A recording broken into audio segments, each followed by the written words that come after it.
Well, it's always a little bit dangerous when the red drifts down the table, but it's got a good length with the cue ball. And even if Stephen could get past the brown to this red in the middle of the table, it could cut in the right middle, but sorry, the left middle, but he'd be running into other reds. It'd be a very dangerous shot to play. I've got to ask you, John, why is it at the Masters, some of our viewers and listeners here will remember us saying that the break-off's becoming extinct because you're always leaving a shot to nothing every single shot. We've come here to Sheffield, we're playing on the same table, the same cloth, virtually the same balls and that, and hardly ever have we seen the shot to nothing being left off the break. Well, I think the players, but because we've been talking about it so much, and of course there's nothing worse than breaking off and leaving your opponent a pot on, so they've probably been working on it in practice, how to get the break off. I know Ronnie's been working very hard at his break-off shot. Is that the reason maybe he plays it left-handed, because he feels he can get wider off the break? Well, that's what he said to me. He said, for some reason, he said, and he doesn't know why, but if he plays it left-handed, he feels as though he gets a little bit more right-hand side and swings it a little bit wider. What a choice to have.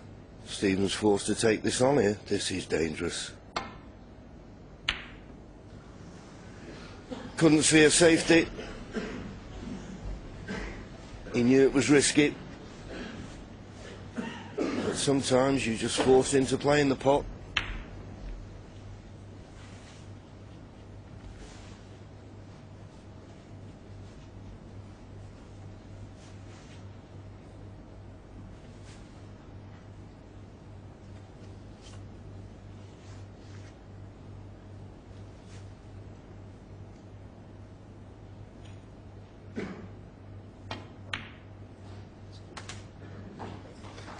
One.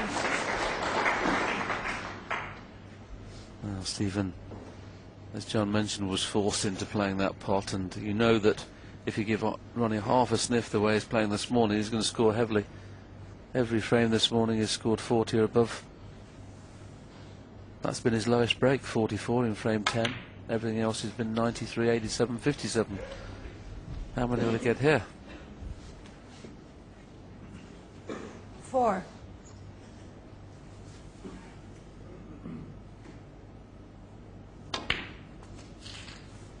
5.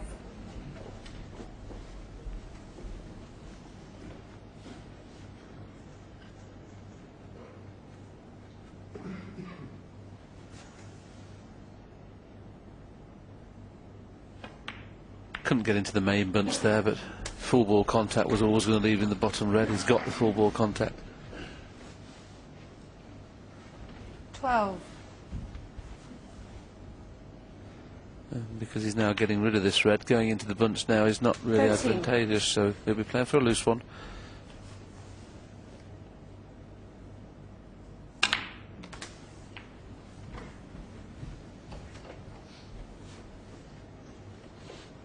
$20.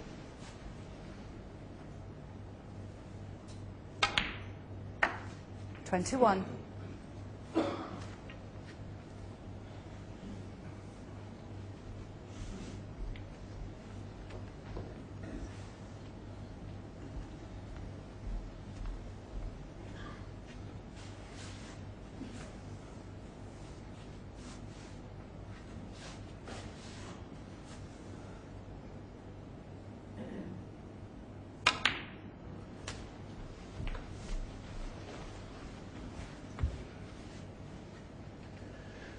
28.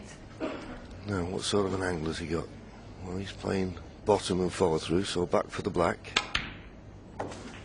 29. Now, could he play the cannon onto the reds?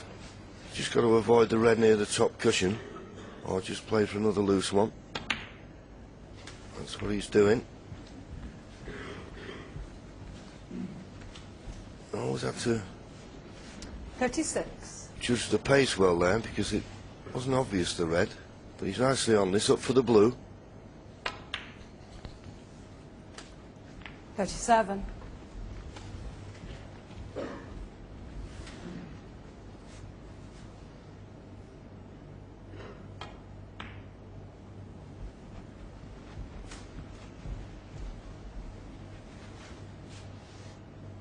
42.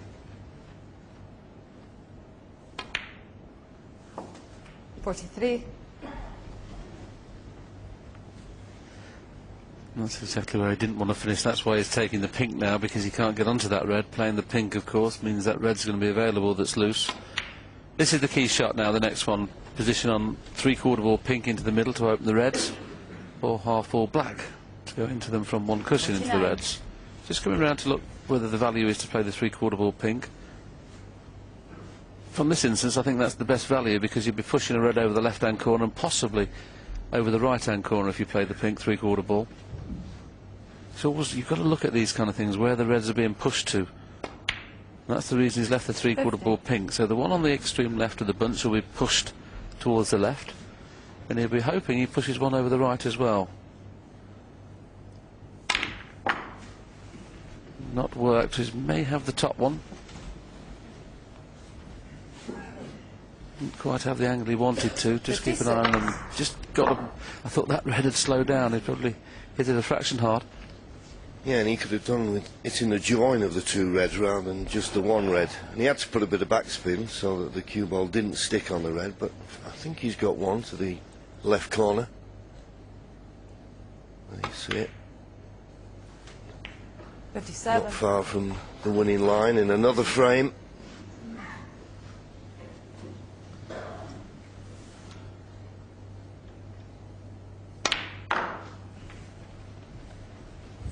Stephen Hendry led 4-1.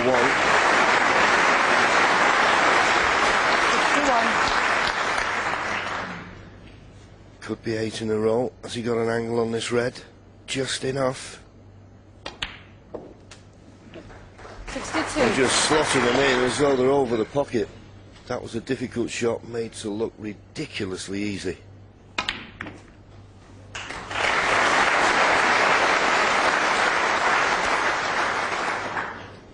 This is the first frame of the frames this morning, as we see Ronnie taking what would be frame ball. 70. So Stephen Hendry hasn't really had a chance in this frame. So it doesn't hurt as much when you don't have a chance, but obviously the reason it led a little bit more this morning because that's 5 on the trot. A total of 8 on the trot since he was 4-1 in front. 77. 78. And the nature of the game. Ronnie O'Sullivan broke off. Stephen couldn't see a safety, was forced into playing a long pot. Didn't get it. 54. And that's it. So as we say, no matter how good you are, when the other man's at the table potting balls, you can only watch.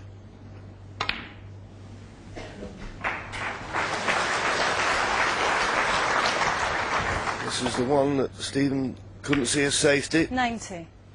Knew it was fraught with danger. And his worst fears have been realised. He's just rammed that in left-handed there. Well, he deserves a century. This has been absolutely top draw. 98. All centuries are good. 99. This has been very good.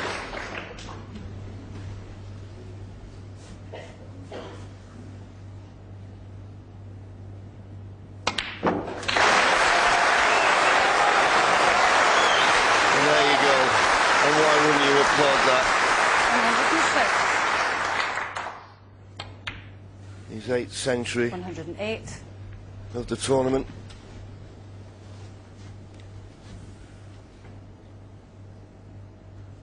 And the 54th of the tournament. 111. The record stands at 68 in the tournament. 115. It's not certain to be beaten. At the start of the tournament, a lot of talk 120. whether it be 60 or above or less. I think 60 will be beaten. But this has been a 126. masterclass in break building. Poetry in motion. Absolutely superb. Stephen Hendry, nothing anybody could do about that. Good break off from Ronnie. Stephen made a mistake. Ronnie clears up 133. A magic moment. He now leads 9-4.